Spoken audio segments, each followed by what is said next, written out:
let the x-axis denote x1 and let the y-axis denote x2.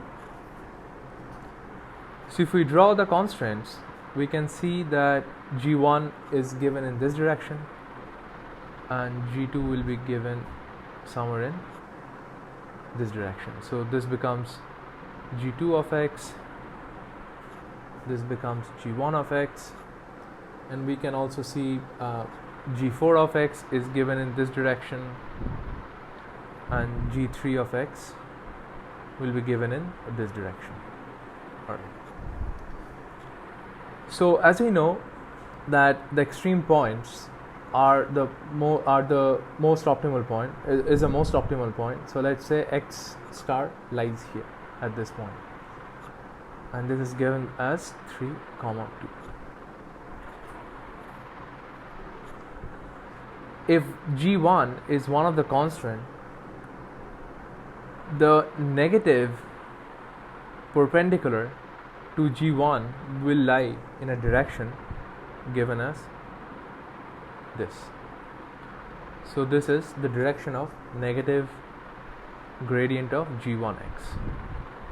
Similarly, if this is g2, the negative gradient would lie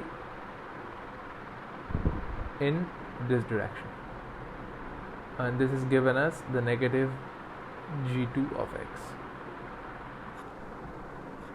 or in this case x star, because I am considering the most optimal points.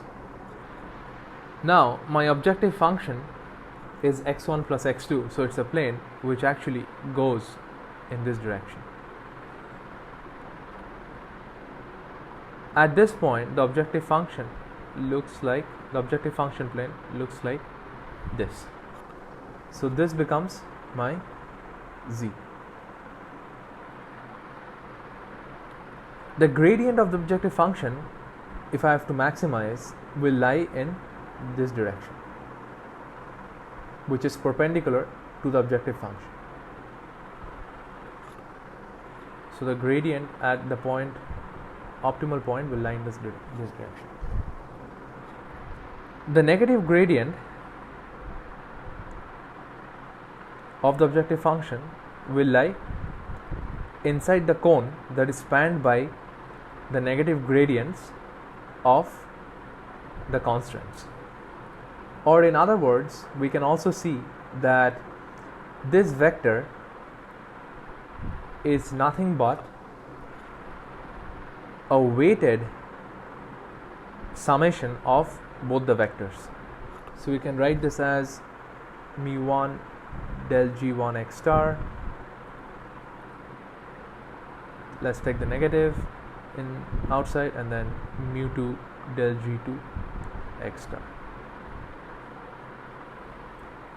So what we see is the negative gradient is a linear combination of, or the negative gradient is a linear combination of the negative gradients of the constant. So in this case, we can go back to our equation, the third equation, and we can write this as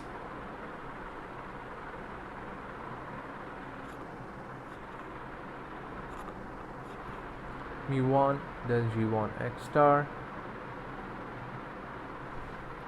minus mu2 del g2 x star equals 0. Or in other words, the gradient function, the gradient of del z of the objective function is balanced by a linear combination of the negative gradients of the constants. So this is a geometric interpretation of the KKT. As we also see, we have two other constants which are G3 and G4. However, these do not figure in at this point. So these are non-binding constants, and for this reason the non-binding constants will have 0 weights. In this case we have 0 weights for the non-binding constants.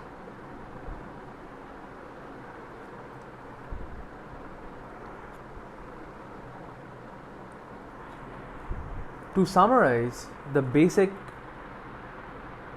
or the fundamental of Tkd condition, we can write that one can form a non-negative linear combination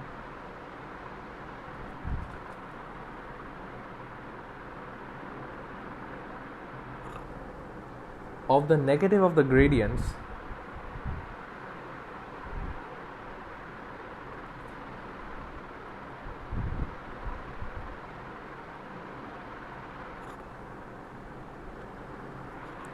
of the binding constants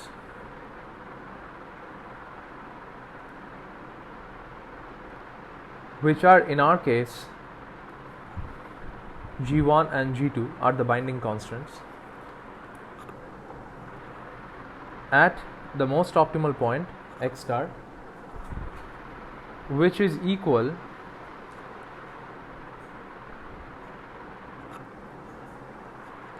in magnitude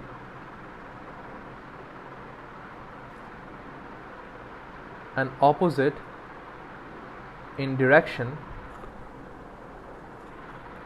to the gradient of z at the most optimal point. So what you are seeing is one can form a non-negative linear combination. We are forming a non-negative linear combination where mu1 and mu2 are greater than or equal 0 of the gradients of the negative of the gradients. So we are forming a non-negative combination of the negative of the gradients which are facing downwards of the binding constraints, which are G1 and G2 at the most optimal point, which is equal in magnitude and opposite in direction to z del z. So this forms the Tkd condition, and these are the Lagrange multipliers, and we can use this to solve our optimal power flow problem.